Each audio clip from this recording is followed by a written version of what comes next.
مکتبہ فکر کے چینل کو سبسکرائب کریں، بیل آئیکن دبائیں تاکہ نئی آنے والی ویڈیو آپ تک پہنچ سکے۔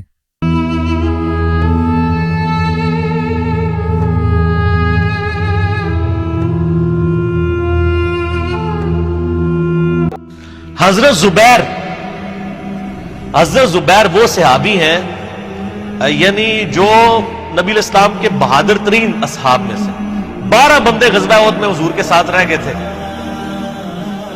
700 میں سے غزوہ احد کے اندر، ان میں سے ایک حضرت زبیر بھی تھے، اور یہ تلوار کمال کی چلاتے تھے، اکیلے میدان جنگ میں آگے چلے جاتے تھے۔ بخاری میں آتا ہے کہ ان کا بیٹا عبداللہ ابن زبیر کہتا ہے کہ میرے باپ کے 2 شانوں کے درمیان اتنا بڑا زخم تھا جو ہیل اپ ہو گیا تھا، لیکن پھر بھی گڑا پڑا ہوا تھا، میں پورا ہاتھ اس میں داخل کر لیتا تھا، اور وہ زخم ان کو احد کے موقع پہ لگا تھا۔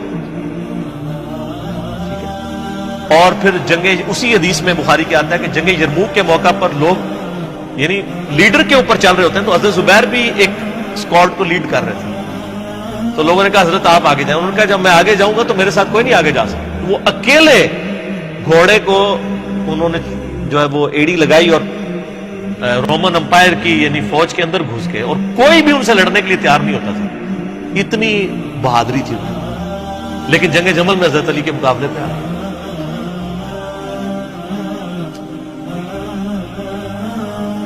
اس تکلیف کا کوئی اندازہ نہیں کر سکتا۔ حضرت حسن ابن علی نے بتایا مولا علی سے کہ بھئی حضرت زبیر آئے ہیں، تو حضرت علی نے کہا کہ رکو میں خود چاہتا ہوں۔ گئے، کہا زبیر یاد ہے وہ دن جب نبی تم مجھ سے بڑا پیار کر رہے تھے؟ پھوپھی ذات تھے نا، نبی الاسلام کی پھوپھی کے بیٹے ہیں حضرت زبیر بن عوام رضی اللہ تعالی۔ تو حضور نے تم سے ایک بات کہی تھی کہ تم علی سے اتنی محبت کرتے ہو، ایک دن آئے گا کہ تم تلوار لے کے علی کے خلاف کھڑے ہو جاؤ گے۔ تو تم نے کیا کہا تھا؟ یا رسول اللہ میں علی کے خلاف کھڑا ہوں گا؟ اور میں ہاں تم اس وقت ظالم ہو۔ تو حضرت زبیر جو ہے وہ ان پہ غشی طاری ہو گئی، گھوڑے کو یعنی وہ حضرت علی کا پھر سامنا نہیں کر سکے، میدان جنگ سے واپس چلے گئے۔ تو بعد میں حضرت علی کے ایک فوجیوں میں سے ایک بندے نے جا کے پیچھے ان کو دھوکے سے قتل کر کے تو لا کے تو سر حضرت علی کے سامنے رکھا، تو حضرت علی نے کہا کہ زبیر کے قاتل کو میں دوزخ کی بشارت دیتا ہوں، کیونکہ زبیر جنتی تھا۔ تو وہ شخص پھر حضرت علی سے ناراض ہو گیا کہ میں نے تجھے حکم دیا تھا، جب میں نے ان کو جانے دیا تو نے یہ کام کیوں کیا؟ تو وہ پھر خارجی ہو گیا۔ اور یعنی یہ وہ محبت تھی، وہ جہاں محبت تھی وہ نظر آتی تھی۔ ظاہر ہے کہ ایک بندے کی ایک غلطی سے اس کی پوری زندگی زیرو سے ملٹیپلائی نہیں ہو جاتی۔ جس نے اتنا کچھ دین کے لیے کنٹریبیوٹ کیا کبھی نہیں ہو سکتا ایسا۔ حضرت علی کو بھی اس بات کا پتہ تھا۔ بہرحال یعنی اللہ تعالیٰ ان سے راضی ہو، اسی لیے نبی علیہ السلام کی اس حدیث یعنی وہ حضرت علی کے اس قول کو حضرت علی فٹ کیا کرتے تھے، حضرت زبیر، طلحہ اور حضرت عثمان ابن عفان رضی اللہ عنہ۔ باقی آپ میرا کربلا والا ریسرچ پیپر پڑھیں تو آپ کو پتہ چلے گا کہ کتنی یعنی مشکل وقت حضرت علی نے اپنی خلافت میں دیکھا اس حوالے سے۔ یعنی مصنف ابن ابی شیبہ میں آپ کے مخالفین کی لاشیں بھی ہیں، ان پہ بھی حضرت علی گریا کر رہے ہیں، ایک ایک کی لاش اٹھا کے اس کو صاف کر رہے ہیں۔ حضرت طلحہ کا بیٹا تھا محمد بن طلحہ، اس کی لاش دیکھی تو رو پڑے گا، حالانکہ وہ مخالفت میں لڑنے آیا تھا۔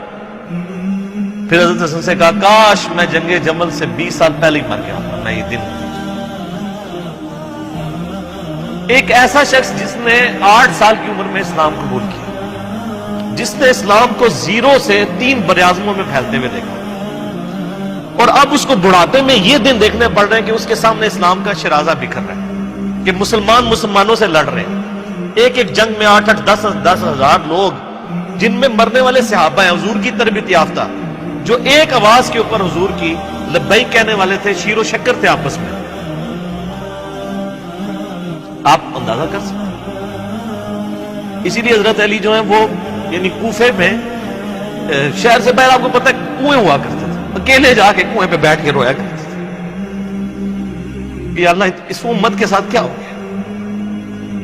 کوشش کرتے رہے، اینڈ رزلٹ یہ ہے کہ وہ خلافت کا نظام. اسی لیے مصنف ابن ابی شیبہ میں آتا ہے کہ آپ نے فجر اور عشاء کی نمازوں میں قنوت نازلہ پڑھی، اللہم علیک بمعاویہ و اشیاعہ، اے اللہ معاویہ اس کے شیعہ کو برباد کر، علی اور اس کے عمر بن عاص اور اس کے شیعہ کو، ابا سلمی اور اس کے شیعہ کو، قیس اور اس کے شیعہ کو برباد کر.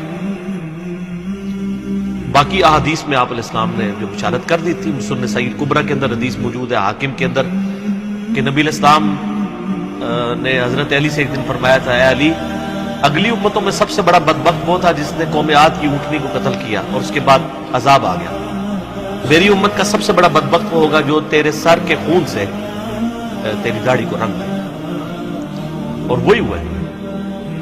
اور اس کے بعد پھر دیکھیں امت ایک جگہ جمع نہیں ہوئی ہے. حضرت علی ایک آخری کوشش تھی، اور جن لوگوں نے اس وقت ساتھ نہیں دیا پھر ان کو دنیا میں اس کا خمیازہ بھگتنا پڑا ہے. عبداللہ بن عمر نے بیعت نہیں نہ کی تو صحیح بخاری اٹھا کے دیکھیں، عبداللہ بن عمر کو آل امیہ نے قتل کروایا، حجاج بن یوسف نے زہر آلود نیزہ مروا دیا. اور حاکم کے اندر مجموع الزوائد کے اندر موجود ہے، حضرت عبداللہ بن عمر آخری عمر میں کہا کرتے تھے، کاش میں اس وقت علی کا ساتھ دیتا اور یہ خلافت کا نظام تو بچ جاتا. کیونکہ کئی لوگ بیچ میں نیوٹرل ہو گئے تھے جو پھر ساتھ نہیں دیا، تو اس کی وجہ سے پھر حضرت علی کے چونکہ اب پاس اتنی مین پاور نہیں تھی کہ اس سسٹم کو سنبھال سکتے، بعد پھر وہ شہید ہو گئے اور پھر معاملات آ گئے. خیر بات کہاں سے کہاں نکل گئی، کیونکہ یہ اس کے ساتھ غل کا لفظ تھا تو یہ غل کے لفظ کو ایڈریس کرنا ضروری تھا.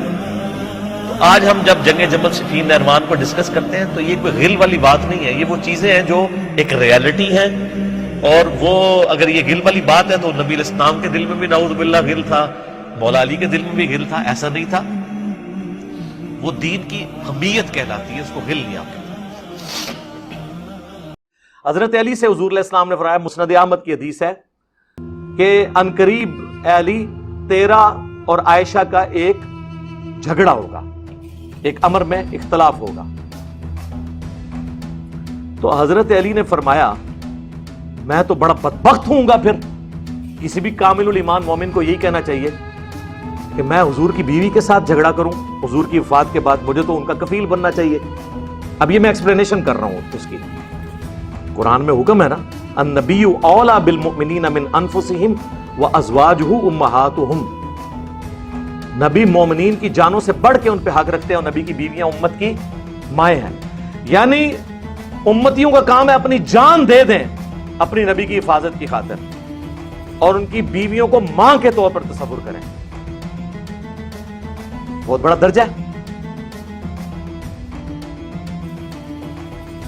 حتیٰ کہ سورہ احزاب میں آگے چل کے آیا کہ کوئی شخص بھی رسول اللہ کی وفات کے بعد ان کی بیویوں سے نکاح نہ کرے، اللہ کے نزدیک یہ بہت بڑا جرم ہے. مائیں ہیں قانوناً، حقیقی نہیں ہے. حقیقی مائیں ہوتی تو ان سے پردہ نہ ہوتا. امہات المومنین سارے صحابہ سے پردہ کرتی تھی سوائے اپنے محرم رشتوں کے. ماں وہ قانوناً ہے. وہ جو دوسرے والے رشتے ہیں نا اس طرح کی نہیں ہیں.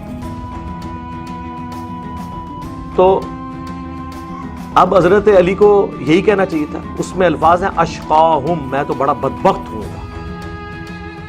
آپ مجھے ایمانداری سے بتائیں، کسی شخص کو بدبخت کہنا، بد نصیب کہنا یہ بڑا جرم ہے یا ظالم کہنا بڑا جرم ہے؟ بدبخت ظالم تو کسی ایک معاملے میں ظلم کہتے ہیں، کسی چیز کو اپنی اصلی جگہ سے ہٹا کے دوسری جگہ پہ رکھ دینا. اسی لیے شرک کو بھی ظلم کہا گیا کہ آپ کسی مخلوق کو اللہ کی جگہ پہ رکھ دیتے ہیں اور اللہ کو اس کے مقام سے نیچے لا کے کسی مخلوق کے ساتھ کر دیتے ہیں تو اس کی جگہ سے ہٹا دیتے ہیں. ہر گناہ ظلم ہے.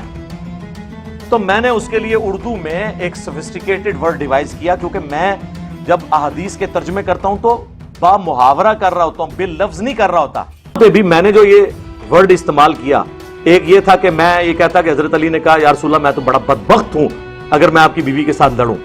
تو میں نے کہا کہ حضرت علی نے فرمایا کہ میں تو بڑا ظالم ہوں گا. تو میں نے ہلکا ورڈ اس کے لیے یوز کیا کیونکہ میں محاورہ ترجمہ کر رہا تھا. آپ کو زیادہ شوق ہے تو آپ وہ ترجمہ کر لیں. پھر اشقاہم، میں تو بڑا بدبخت ہوں، نعوذ باللہ. تو نبی علیہ السلام نے فرمایا لا، نہیں، لیکن یہ بات اس وقت کی جاتی ہے جب بالکل اس کے اپوزٹ بات ہو. لا الہ